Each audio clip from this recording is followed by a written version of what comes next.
बिस्मिल्लाहिर्रहमानिर्रहीम। ये source free series RC circuit की थर्ड वीडियो है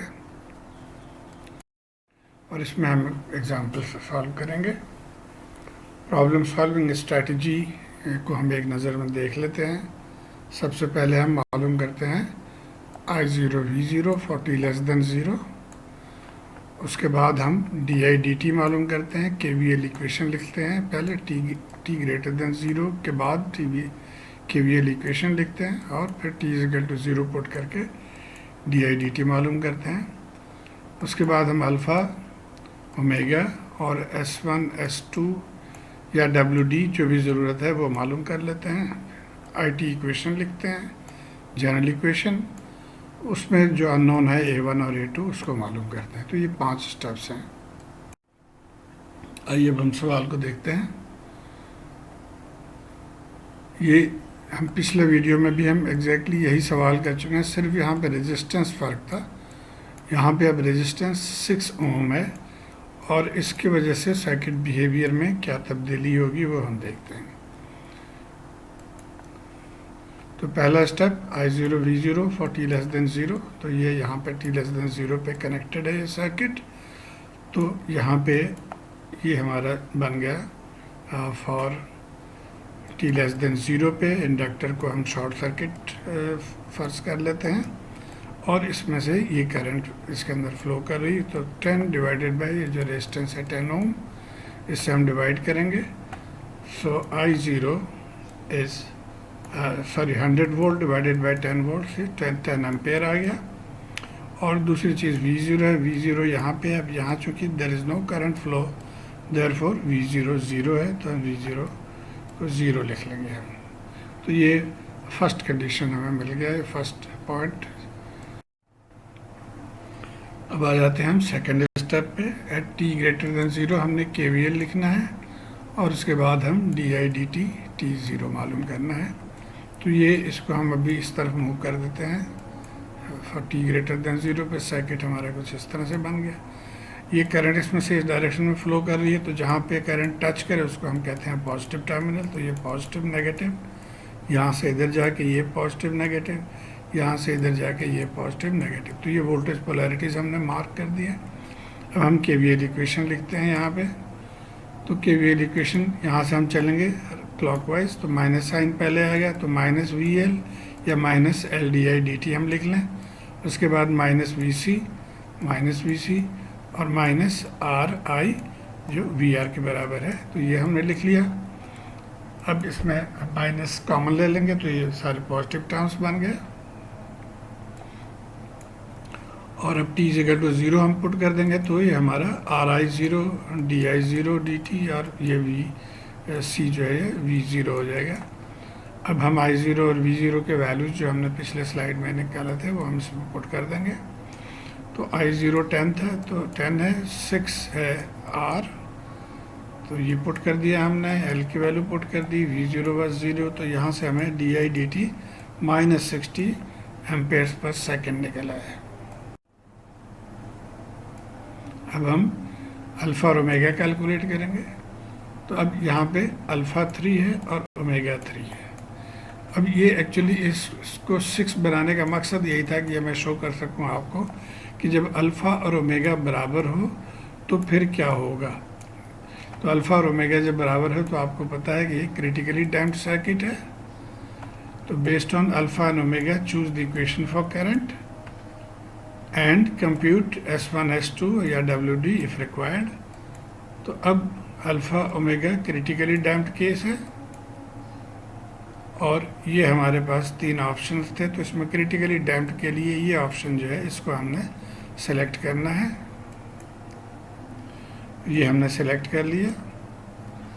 अब यहाँ पे अननोन आपको सिर्फ अल्फ़ा चाहिए, अल्फ़ा की वैल्यू हमने यहाँ पे 3 है, वो हम पुट कर देंगे to get the general equation. तो ये हमारा जनरल इक्वेशन बन गया। अब इसके बाद हमने A1 और A2 कैलकुलेट करना है। तो इसके लिए पहले हम t इक्वल टू 0 पुट करेंगे। यहाँ पे t इक्वल टू 0 पुट कर दिया तो ये हमें I0 इज इक्वल टू 2 और I0 हमने पहले कैलकुलेट किया हुआ है 10, तो 10 लिख दिया यहाँ पे, तो A2 इज इक्वल टू 10 हो गया।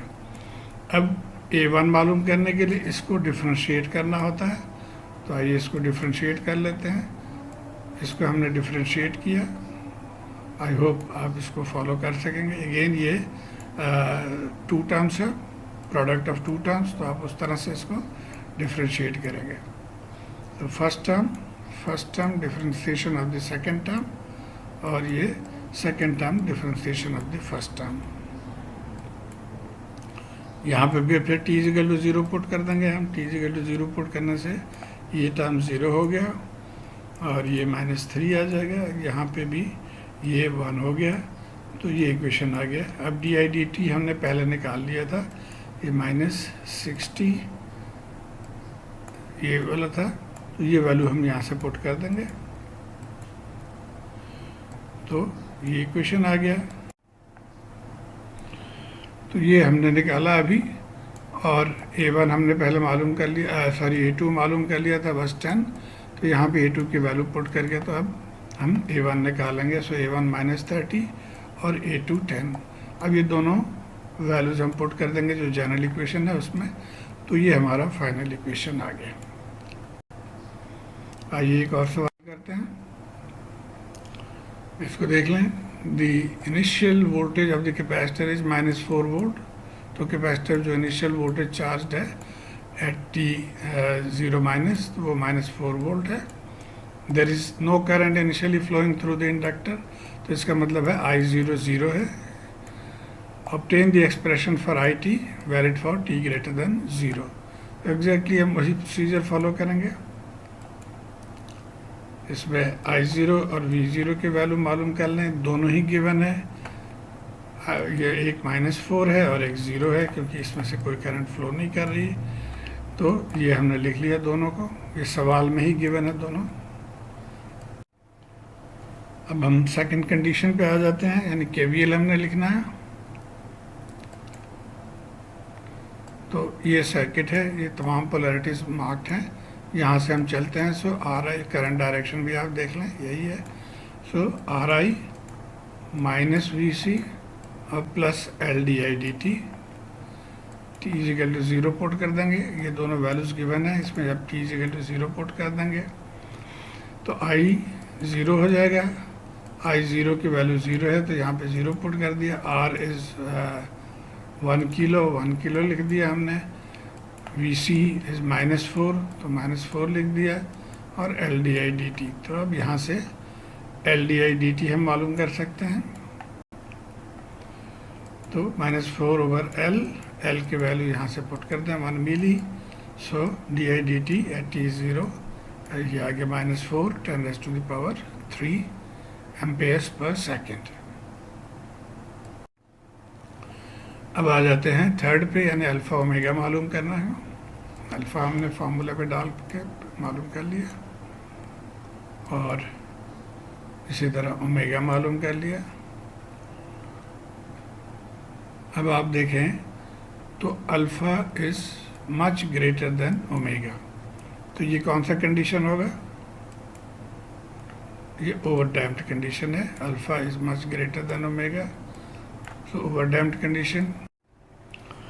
अब आइए चौथे कंडीशन पे, based on alpha and omega choose the equation for current. तो हमने ऑलरेडी पिछले स्लाइड में देख लिया था कि ओवरडैम्प्ड कंडीशन है। तो ओवरडैम्प्ड कंडीशन के लिए हम ये जो तीनों दिए हुए करंट के, उनमें से चूज़ कर लेंगे। ओवरडैम्प्ड के केस में ये इक्वेशन है, तो इसको हम लिख लेंगे यहाँ पे। अब यहाँ देखें तो अननोन S1 और S2 भी है, A1 और A2 तो है। तो पहले जनरल इक्वेशन के लिए हमने S1 और S2 की वैल्यू मालूम करनी है, और वो फार्मूला हमें याद होगा कि ये S1 इस तरह लिखते हैं और S2 ये लिखते हैं। इसमें अल्फ़ा और ओमेगा के वैल्यूज़ डाल दें, तो ये -0.5 और -999.5 ये दो वैल्यूज आ गए। अब इसको हम इक्वेशन में लिख देंगे, तो ये हमारा जनरल इक्वेशन आ गया। अब यहाँ से हमने अल्फ़ा A1 और A2 मालूम करना है। तो A1 और A2 के लिए हम t = 0 पहले पुट कर देते हैं। तो t is equal to 0 put कर दिया तो ये एक इक्वेशन आ गया हमारे पास।